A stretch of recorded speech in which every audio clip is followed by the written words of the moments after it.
Welcome to Charmed Life, a radio show discussing spirituality, magic, and the unconditional love of the universe. Thanks for tuning in. And I'm your host, Tricia Carr. I'm so excited to be back in the studio this week at Universal Broadcasting Network in the Sunset Gower studio in Hollywood, California, with Jarvis Essex, my producer. We had fun last week. We actually broadcast live from Loveland, Colorado, from the Lightworkers Lab Bliss Retreat, and it was really fun. Jarvis and I, we're always telepathically communicating during the show. And even though we're in the same room, we don't even be looking at each other. We're just, and after the show, we're like, yeah, I know, I heard you say that, and I heard you say that, like in our mind. And it worked from Loveland, Colorado, too. We were talking, telepathically. So that was really fun. If you didn't get to catch that episode live, go on to the YouTube channel. That is youtube.com/Tricia Carr, or you can find it on any podcast outlet, Stitcher, iTunes, Spreaker, and also on iHeartRadio. You can just find the show by searching Charmed Life with Tricia Carr. Please do like, subscribe, share, comment. It will just really help us all engage. If you like this content and you want to spread more light in this world, you want to connect with unconditional love and allow others to have that transformation to connecting with unity and unconditional love, then, go ahead and engage in the show by sharing and commenting and everything, because that is actually a way to spread that light and spread that love and the intention that we have here in the show, which is, by the way, magic. When I say magic, I don't mean like David Copperfield or David Blaine, any of the David magicians. Not that they're not cool, and they are definitely magical because we all are. What I mean by magic really is how we actually create our own reality with just our thought. And even actually what supersedes the thought is the feeling and the emotion. And it's pretty crazy when you really understand that and embody it. And the understanding isn't something that you have to learn. It's really about unlearning the conditioning and the conventional, teaching that we all come up with. The teaching that tells us that things are difficult. What's difficult is to allow things to be simple and know that you can just feel in love, deeply and feelingly connect with love and your desires, and they just start happening, and it's pretty crazy. Like, I could share with you, I did some readings last night in someone's home. First time I ever did an event like that, and it was a lot of fun. And I shared some stories about like instant manifestation just by connecting with the feeling of something that you wanted to manifest. For example, I have a friend who was in desperate need of help, so he went out and helped someone. And then at the end of that day, just because he was like, I need help, so I'm going to activate the energy of help. And he went to help someone with the only thing he had, which was his body that day. By the end of the day, he had a check for $10,000 for a new job. It was crazy. So that's something I wanted to preface with. And another thing I want to tell you before I bring on my amazing guest today, I have now released on my website my Empowered Empath and Highly Sensitive Intuitive course. It's an online 6-week course, and you actually bring yourself through it. And you commit, you do your own exercises. It's about doing your own work, about being able to connect with your own empowerment. And I give you all the tools that you need. And again, that kind of unlearning. There are lessons every single week of the 6-week program, plus meditations and techniques that are meditative that you actually do on your own. So you can develop your own practice for being able to connect with your power as an empath or highly sensitive person. And we talk about what high sensitivity and the extreme empathic nature that many of us have, and we see more and more people understanding this about themselves. What this actually means with these gifts, with this high sensitivity is that it is your superpower. But our response to this crazy world that we live in makes it feel like it's actually a weakness. And so this is the intention of this course. And for me personally, understanding my empathic nature was the portal to absolutely transforming my life, to opening up to all of my spiritual abilities. And I mean, it's insane. And besides being an empath and highly sensitive person, we also talk about the intuitive high sensitivity and the artistic creative sensitivity, because I connect with all of those different kinds of sensing. We look at that. So I would encourage you to go and check it out. It is on my website. You go to my website, triciacarcharm.com, and then work with me classes, and you'll find it there, Empowered Empath. And in addition to the actual training with the 6 weeks of classes and the techniques and meditations that are there for you, you also get access to an online community of other graduates from this program. It's a beautiful, supportive community. It's hosted on Facebook, and that's something that is building. And once a month there, at least once a month, there's going to be live training and Q&A. I say there's going to be because we've only had it open for about 8 weeks, and so now we're kind of starting this brand new. It's catalyzing into something really big and robust, and we're all very excited about it. So I really encourage you to, if you feel overwhelmed by your sensitivity, please do join us in connecting with your power and your superpower strength and spiritual ability as an empathic person. Thank you for your work. Thank you for feeling the way that you do. You're an expert feeler. And the reason you brought that expert feeling nature into this experience was to remember how to feel love on behalf of the entire world, because that's what you're really good at. All right, I'm gonna now get to, this is actually all of the stuff that I've been talking about is a perfect segue into welcoming my guest, because the title of this show is Emotions and Chakras. And my guest today is Crystal Reiki Master and intuitive chakra coach, a.k.a. the Chakra Diva, a.k.a. Amber Poole. Welcome to the show, Amber. Hi. Thank you so much for having me here. Oh, it's my pleasure. And I posted yesterday, and I meant this with my whole heart. If you are on any of my Facebook or social media profiles, I said, well, if you haven't met the Chakra Diva yet, be ready to fall in love, because just look at her or listen to her, however you're checking us out. You just exude so much love and just positivity and joy, and I appreciate you so much. Thank you for being here. Thank you. Amber is also a moderator and teacher in the Lightworkers Lab, the online community founded by Crystal and Compton that you guys hear me talk about all the time. Please do join. It's free. Resources are ridiculous. Amber, how ridiculous are the resources for spiritual growth? I love it in there. There's so much that you can receive from there, no matter what level you're at. Mm-hmm. There's a piece of information already in there that you can gain and grow and engage with. And it's a beautiful, lovely community. Yeah, and Amber is an integral part of it. She does, it's on Wednesdays during the day right now. Amber goes up regularly and teaches something amazing. A couple of weeks ago, you taught how to see auras, and I was on that teaching, and every person who was engaging in the feed was like, oh my gosh, I can see my aura, or I could see my friend's aura. Everybody was like, wow, I didn't know I could just see auras with my physical eyes. It's amazing. Absolutely. I tell everybody, if you're going to come on, you're going to be able to see it. If you're going to be open to it, then you can do it. Yeah, absolutely. And you just gave some really fantastic techniques. Again, this is just like I say about telepathy. Telepathy is our first language, so we're just remembering how to activate it. It's not even like learning French or something, from being an English speaker. And that's what I think the seeing auras and seeing with your physical eyes and connecting with your third eye, it's really just remembering. So it's not learning something that's difficult, like going to, sophomore year of high school, which sucked. Yes, everybody can do it. They have that innate ability to do it. Sometimes you just need that teaching to show you how to remember to do it as well. Exactly, just remembering.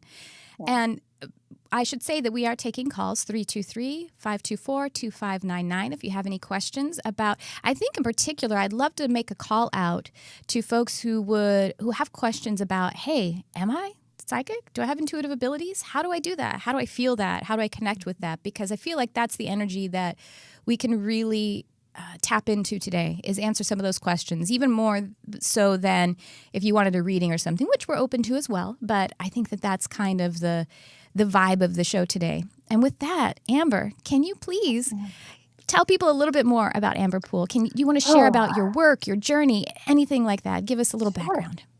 So when I was a child, I was able to see colors and auras, and that's why I do a lot of shows about, or even conversations of how to see these things and how to remember to see these things. And as I got into my teenage years, I shut down all of my abilities. Boys were, my go-to subject, not so much seeing things and colors and what that meant. Mm-hmm. And in 2012, I was executive assistant for a company for 10 years. Mm-hmm. And one day I was walking and I just fell over. I don't know how else to say that. Everything went black. And I heard my spirit guides, who I haven't heard in years. And I said, am I okay? And they said, yep. It was like, you're welcome back, Amber. Now it's time to start your journey. Oh my gosh. So through all of the communication with them, I went into out-of-body experiences. I had seeing colors again. Everything just came in right away. And I realized that I could feel energy very well, which was something that I didn't practice when I was little. Mm-hmm. So I was very excited about that. And I picked up a massage table off of Craigslist for $30. And I would call up my friends and family and say, hey, can you lay on this table? I don't know what I'm doing, but I'm going to try. And as I would scan people, I would just know the most amazing things that they could relate, that they could understand. Wow. Emotions and, like past memories and things like that would come up and we would release in a session. And again, nobody taught me these things, but I could hear my guides and they would walk me through the process. Amazing. So for the past 5 years, that's what I've been doing, energy healing and talking to their guides. I have to say that, I don't know if I've ever told you this, Amber, but my guides you've studied Reiki at least, but my guides actually did the same thing. One of my guides, she started touching my hand, the palms of my hand, and showing me how they light up. That was the first thing and she gave me the word energy healer. I was all like in my own space about it. So I wasn't kind of in a community of education or anything. And she's like, energy healing, energy healer. And I was like, when I started to get into like more education about it and getting into people, the new age, I guess, or the metaphysical kind of speak about it. And I'd heard of Reiki and I was like, should I take Reiki? And they're like, no, you shouldn't take anyone else's class about it because it'll confuse you. You're just remembering your own way to do it. Yes. No, I completely agree with that because everybody would say, oh, are you Reiki attuned? I'm like, well, not really, but I know. I just know. I have this innate ability to know what I'm doing and receive that information. So I totally understand. Yeah. And that is a really amazing. I also, do you have co-visualizations with your clients where they actually, that happens with me sometimes. I don't know if it's because, you're third eye dominant as well, but I have co-visualizations with clients. So I'm doing energy healing or scanning or something, and then I explain something. They're like, I just saw that. And it freaks them. I love that. I do crystal Reiki attunements. I love crystals. I like to physically hold things in my hands and receive information. So a client yesterday, as I was like attuning her, I said, I just want to let you know there's a raccoon right by you. And he is definitely telling me that his name is Ricky Raccoon. And he said, it's so interesting because I started drawing raccoons yesterday in class. Oh my gosh. Oh, that's your connection. Reiki Raccoon? Ricky Raccoon. Oh, Ricky. So I thought you said Reiki. Oh, Ricky Raccoon. Ricky. That could be the mascot for the Chakra Diva. It could be. I'm right behind me. Well, explain, if you don't mind, a little bit more. Imagine that there are folks who are listening and they're like, what the heck does crystal Reiki attunement mean? So you hold a crystal.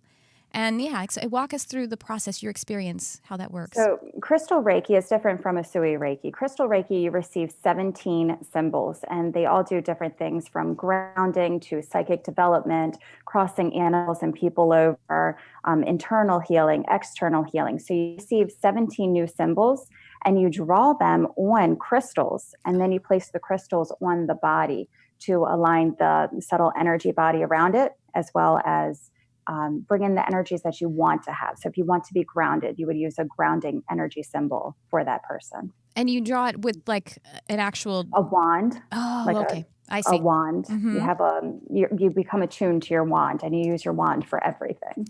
And is it a quartz wand or is it a selenite or what kind of wand do you use? Clear quartz wand. Mm-hmm. Yep. Cool. One, it can't be double terminated. It has to be one point so that you can direct the energy towards them. Mm-hmm. And as you're doing attunements, or if you are the client, you put everybody into the Star of David using the clear quartz points around their body as well. So you put all the energy into the body. And so you just draw that basically around the entire person? Yep. And you can draw it around the person. You can physically put the crystals around the person. You can do both. What is the significance of the Star of David? What is that symbol? Even if it's to you, what does the Star of David mean and feel? What is it called? So it's protection, and it's also balance. And when you sit in the middle of it, you're in perfect harmony. That's what your intention is, to be in that harmony, in that alignment for those two things. Because it's two triangles, which are very powerful. Do you put a circle around it too, or is it just the star itself? the star by itself. Okay. What are some of the other symbols and meanings that go with the crystals and the attuning?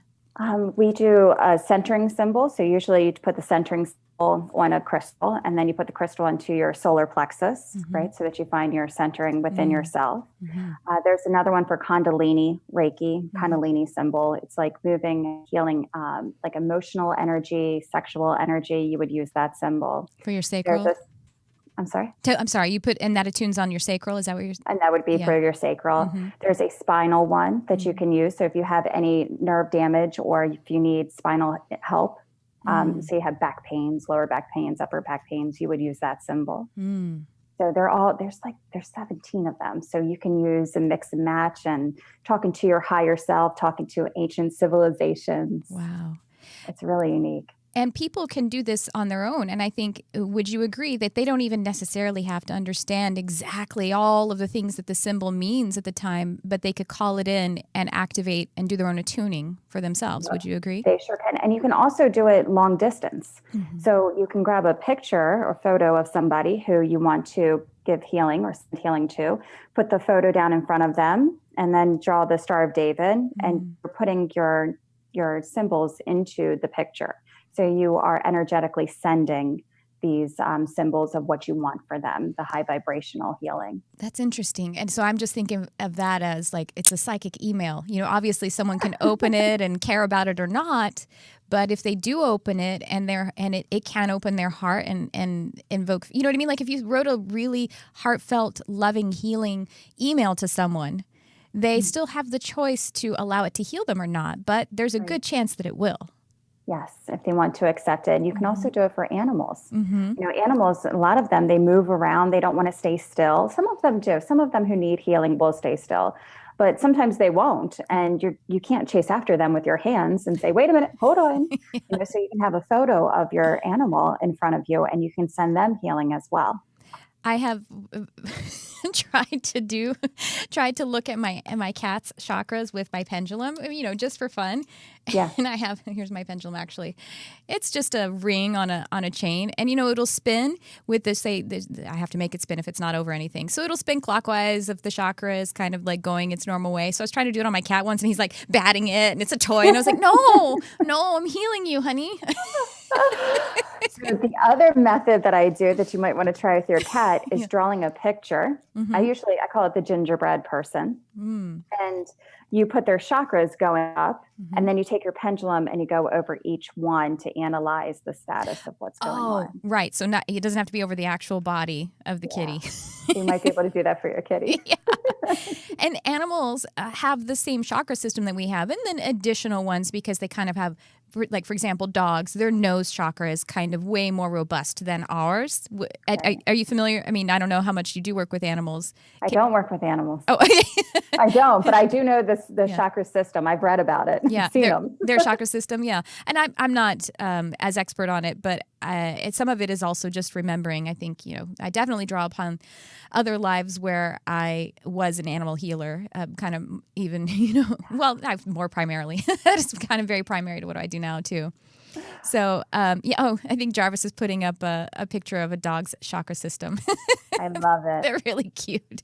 I love looking at the dog's chakra system.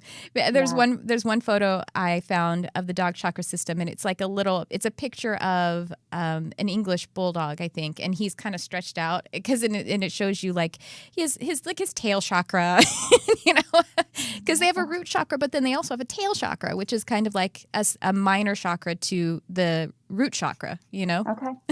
Yeah. Well, we have our minors, we have our palm chakras and our hand chakras that we use all the time. So I find that interesting. They have tail chakras. Yeah, they have tail chakras. And then but they do have the other major chakras that we have too, like soul star and root or super root and earth star and all that kind of stuff. Yeah, they have that as well. That face. There's that one. Is that a pug? Yeah, that's similar to the one I was thinking of. That's a pug. So cute. Yeah, really great. So yeah, just so you know, in case your clients ever ask you about it, you could just do the same thing with animals. Like pretty much. I mean, they're not exactly the same as us. They have a different perspective, but they have access to the same spectrum of emotions and everything. And so therefore, I mean, if they have access to the same spectrum of emotions, then of course, as we're talking about emotions and chakras, it makes sense that then they have a very similar chakra system, if not at least primarily, it's the same. So let's talk about that, though. How do we work on our emotional body through the chakra system? Can you tell me what kind of healing work do you do when you're focusing on the chakras? So what I do is I literally warm up my hand chakras, and then I go over somebody's chakra. So if we're on their root chakra, and the root chakra is for safety, financial security, it's for your basic needs being met. And let's say that a person really needs to have money. They have lack of money. So therefore their chakra becomes bigger in size. So the emotional aspect of that is the fear of not having enough, right? So that's what comes up, the fear or the lack of abundance and not being able to be supportive and things like that. So in our healing sessions, I recognize that sometimes spirit guides show it to me through like memories of the growing up. Maybe they'll open up the cupboards and there's not any food in there. So they feel like this job that they're trying to manifest, they're having a hard time because they feel the lack of from childhood experience. So whatever they show me in that moment, I have my hands over on top and we work on releasing it, the root chakra. So taking all that stress, taking that emotional baggage that they say, are you ready to go? And they say, yes, of course. Who wants to hold on to that? Energetically push it through, down the feet, release it, and pull it out the other side. So not being held onto. You describe, so you'll tell them the memory, or you'll receive it clairvoyantly, maybe also a little clairsentiently, and then you describe it to them, and then they acknowledge, yes, I remember that, I know what that is. And because they may not even know or be aware of that they have that process going on in their subconscious. Right. They might not even, they be in their mind just I really need this job. I know I really need money, but not even pay attention to when I was growing up, I didn't have any money and that's why I feel that way. Right. So we work energetically on releasing it and then we replace it with affirmations. I know I am open to receiving abundance. I am open to the opportunity of a good job. Because that's changing and altering your perception of yourself. Right. And that's really what we're trying to do. And not going to, I don't have enough. I really need this, because coming from a place of lack of, you either come from fear or love, right? So we always want to try to push you towards the love and not so much the lack and fear. Right. And there's so many people, if you have like a challenging childhood, besides the fact that maybe even if the cupboards weren't bare, I don't know, I think there may be some people listening who need to hear this, even if it wasn't, maybe you were middle class and everything was fine, you know, there was always food in the cupboard, but if there was some challenge in the home otherwise, so you felt like in order to get that food, which is what a child understands, that my parents provide me the food and they're my relationship that to actual sustenance. So I have to have this job, meaning I'm unhappy in the home. You know what I mean? There's trauma or there's emotional pain. Even if there's enough food, it's like the way that you get it is by relating to a boss that you don't like.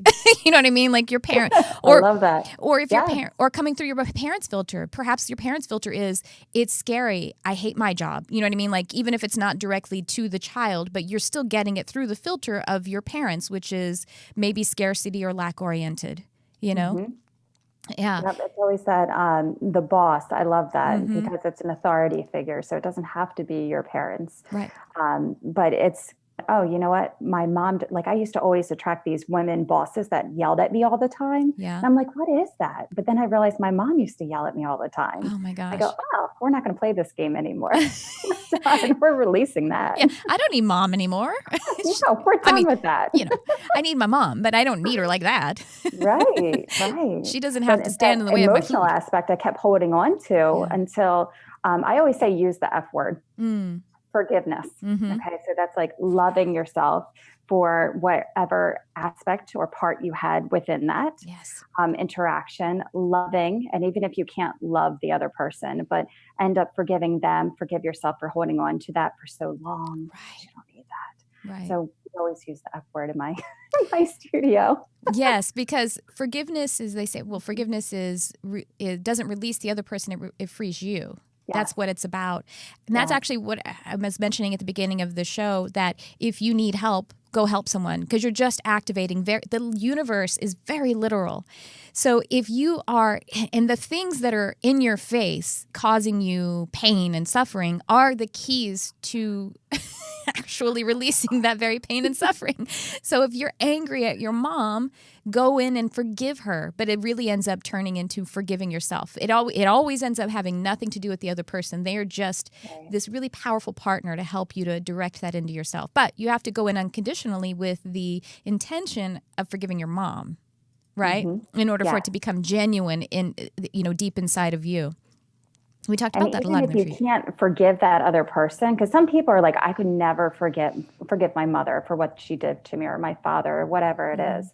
But forgive yourself for holding on to that for so long. Forgive yourself for because you're a participant in that interaction. Because that moment doesn't exist right now. So if you're still feeling the pain of it, then you're just punishing yourself. You're doing the job. So your mother injured you when you were 12, but now you're 32 and you're angry at her about it. You're doing what your mother did to you at age 30. You know what I mean? Like you're in charge of it now. So you do have to forgive yourself. Your mother did it one time, and you remembering it for 20 years is you doing it millions or thousands of times. Yes.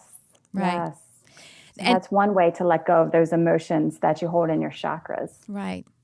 I want to mention again that we are taking calls, 323-524-2599. We do have a call. Amber, would you like it if we took a call and saw? Let's do it. I'm excited. All right.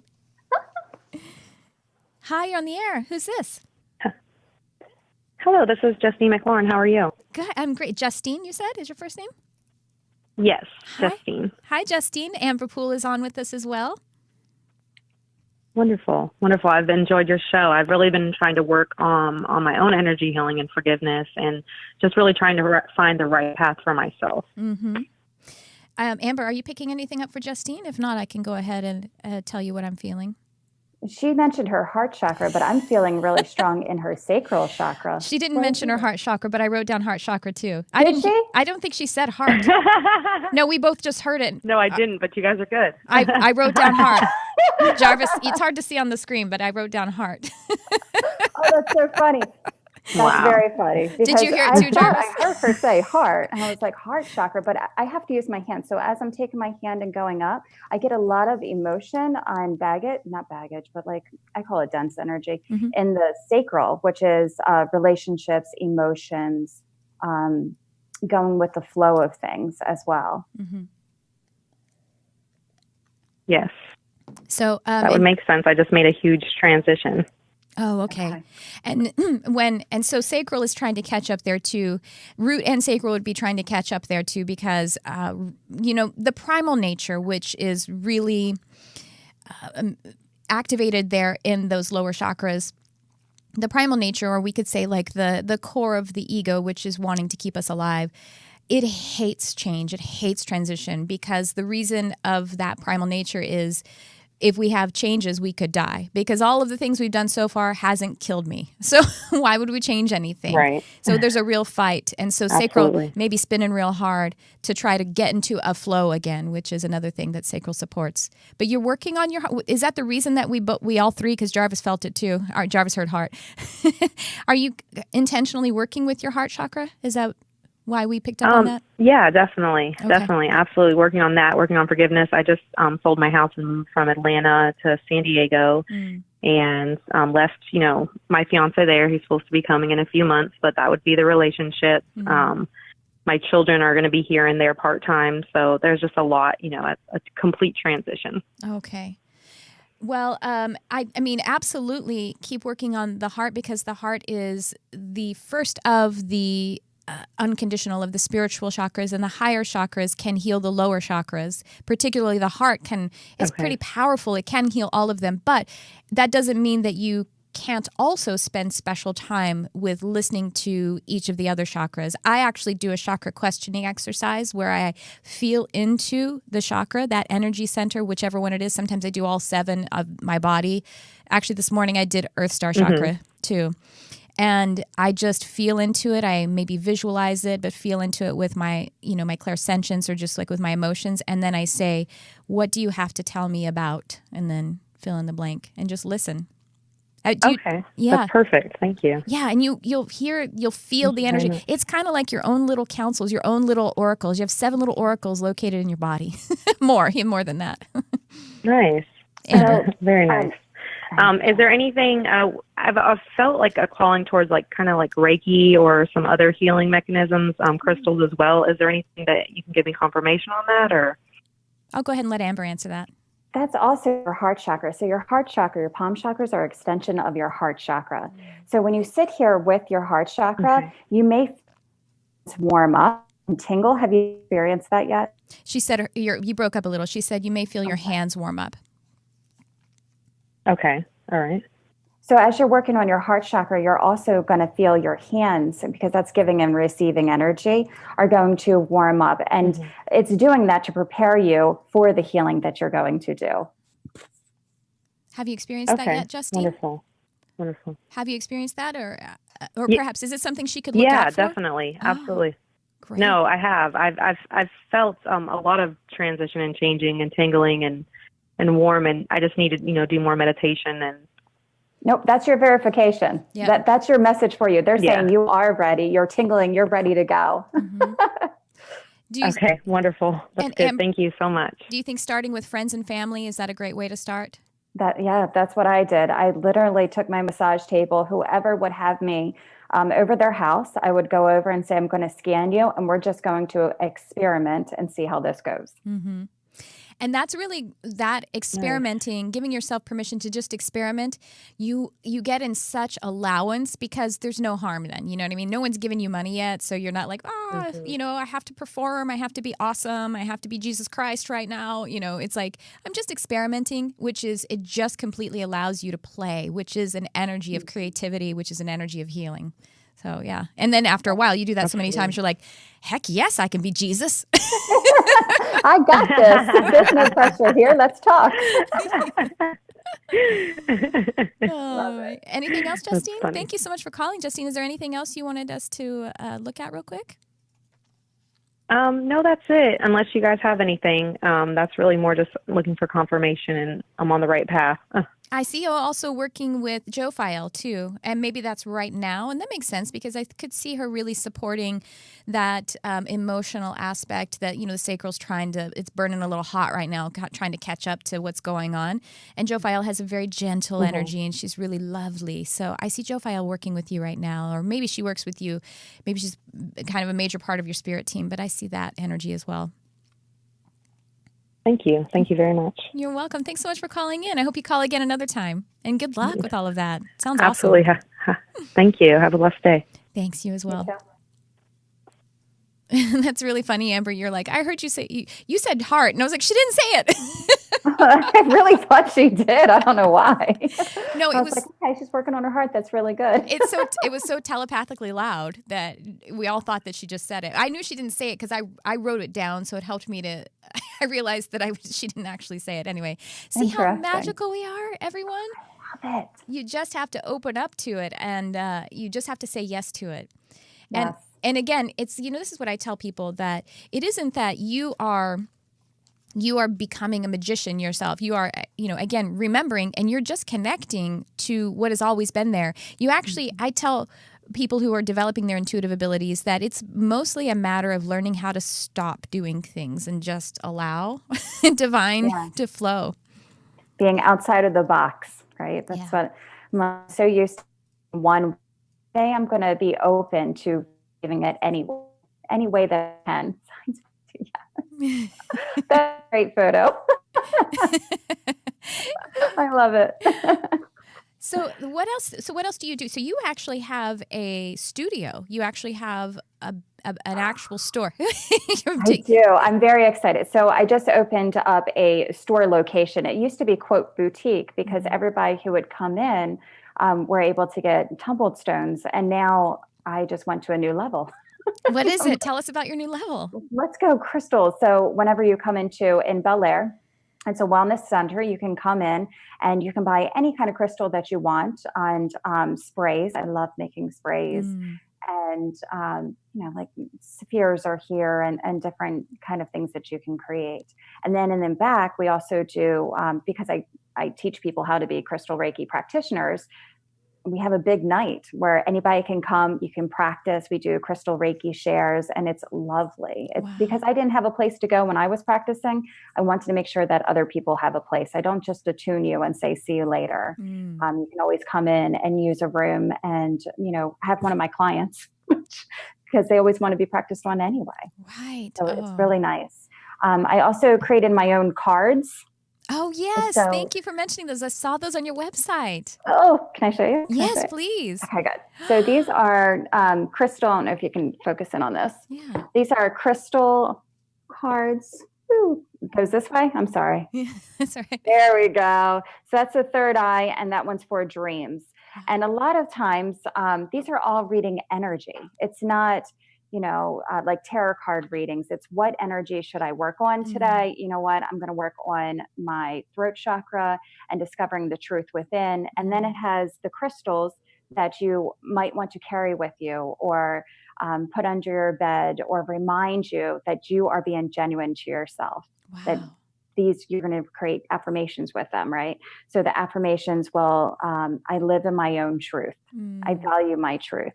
Oh, those are and beautiful. they're there to help support you and put that energy into your field. So you can use them two ways. You can use them as a card of the day. You can use it as you're reading your chakras and do a lineup. Well, what energy do I have in my root chakra, and what energy am I working towards? So there's different layouts that you can use. And then it comes with a PDF file that has exercises for each one. And how can we get these? On your website? Yep, thechakradeva.com, and you can order them there. Okay, great. And wow, those are so beautiful. How many cards are in the deck? There's 54 cards, and then there's 6 other cards that give you suggestions of how to use them as well. Okay. Wow, that's so awesome. Yay, congratulations. thank you. How long have you had those released? A month. Wow.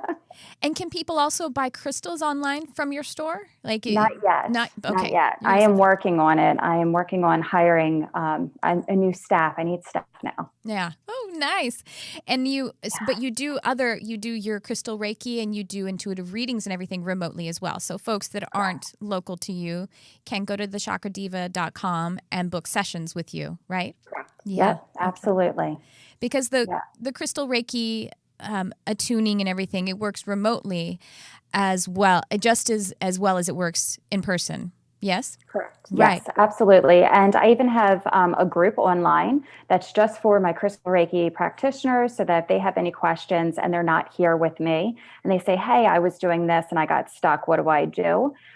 We have a group of about 30 people right now that everybody can assist you. I'm always on there all the time to help, because I want everybody to obviously be their best and do their best, because they're light workers, and light workers rock. Right. Wow, what amazing work you're doing. But I know, because when I do energy healing, people think that if they book a session or they call me or something, they're like, so where do you work? And I'm like, well, remotely.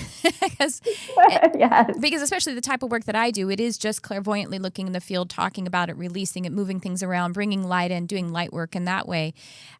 So I thought it would be great to make sure that people understood we're talking about, everything is energy. Everything is actually non-local. Consciousness is not local to the body. The body is beautiful, and it is very spiritual, and it is our most, it's the best way we can, it is very intuitive, and it's our easiest way to connect with our intuition and our, say, psychic abilities, because it is, this instrument of the body is psychic. But we can use, even though our local physical body, we can use it non-locally, because it works just the same. There is no such thing as space, actually. None. Right. Because people go, how does she do that? They'll email me a question. I'm like, okay, I just need your name.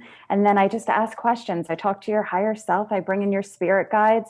And I used to do YouTubes, because, you have to book a time in a day. And some people don't have the right, we couldn't just make availability together. So I would put together, without even talking to anybody, a YouTube video for 20 minutes and send it back to them. And everybody's like, I can't believe how accurate you are. Wow. And that's what you want, because it's just energy.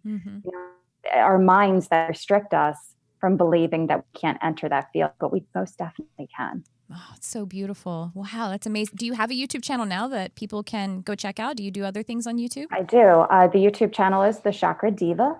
Nice. Great. Chakra Diva. Oh, yeah. And there's videos on there of how to feel energy, how to open up your palm chakras. That's the most popular one. And just different techniques. Now, do you think everyone can feel energy? I mean, I'm sure some of us are more talented or naturally talented at it than others. That's the way I always just talk about all of these intuitive abilities really are basically, you just think of it like art. And everyone could sing a song, but some people are just way better at it naturally.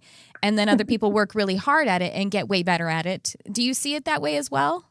Whether it's feeling energy? When I have people who come into the office and we do workshops and we're trying to open up our palm chakras, if they have a hard time receiving energy, right? So receiving in their daily life, receiving gifts, saying yes, saying compliments, and it's okay, receiving that kind of aspect, then they usually have a block in their hand chakra. Oh, wow. So they're giving and receiving. If you're open on both sides, then you have a really good flow of energy and you can feel it easier.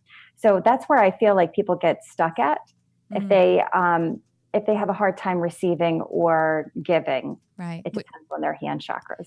And that would be the same. Well, so I'm referencing something from my life. I was going to ask you, what would you be blocked more on one or than the other? And I'm imagining, yes, you could be more blocked on your left hand, the receiving hand, than the right. But they're really, giving and receiving is two sides of the same coin. So it's kind of the toggle of energy, right? So is that right? Is that your experience? So with my receiving hand, which is my right hand, I'm left-handed in general, but my receiving hand, I always feel energy and I feel like I'm sending it with my left hand. Yeah, that's how, Jarvis is a healer as well. Yeah, I'm the same, but you're not left-handed, are you? No, I'm right-handed. So it's the left hand receives and right. Yeah, exactly. The non-dominant receives in the right, but that's how it is. Sometimes I do this. So this is my left hand. I'm receiving divine and then I'm giving, So if people in general have a hard time like feeling energy, what I do is practice with a clear quartz point and I put it up to their hand because they can always feel that. And I rotate it in circles and then I tell them to keep practicing until you can really feel it and embrace that. That's great. I wake up my hand chakras like this. Is that what you do too as well? Yep. I flick them. I move them back and forth. I bring them in, close you can them. Feel. Yeah. Okay. Yeah. And again, I throw energy balls at my kids. Does it work? I don't know. They always duck. That's what it's like having a light worker as a mom. Yes. I'm like, what did you say to me?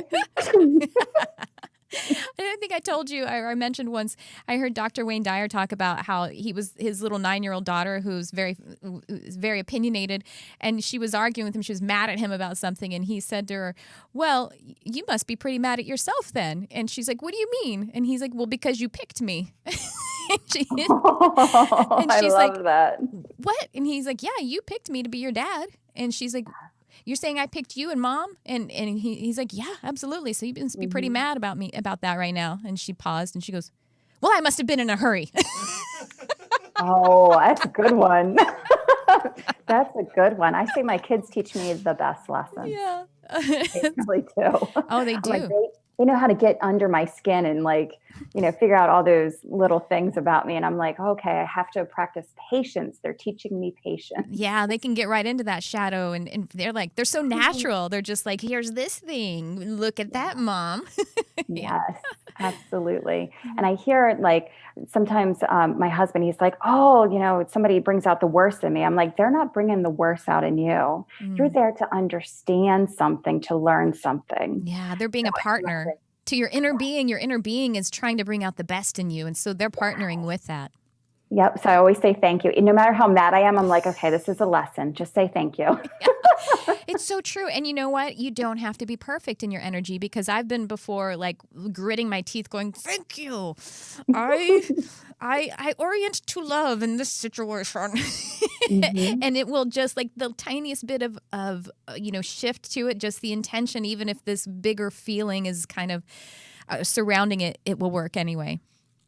My favorite affirmation is I am that I am. Yeah, mine too. Amber, did you know that?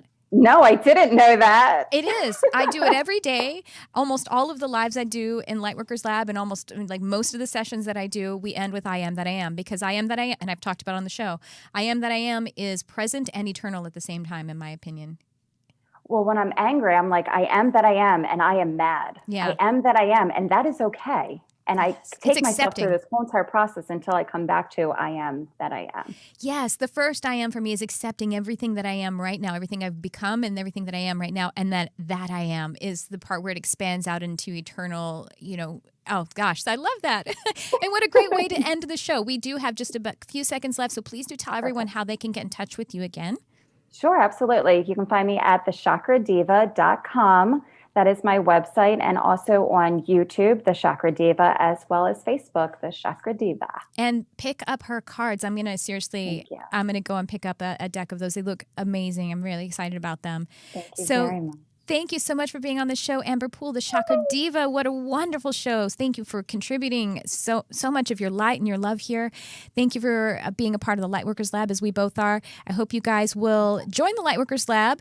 Go visit the Chakra Diva to see the work that Amber's doing. It's amazing. And yes, thank you so much. And we hope to see you next week here on Charmed Life. Thanks for tuning in. I love you, whoever you are. Mwah.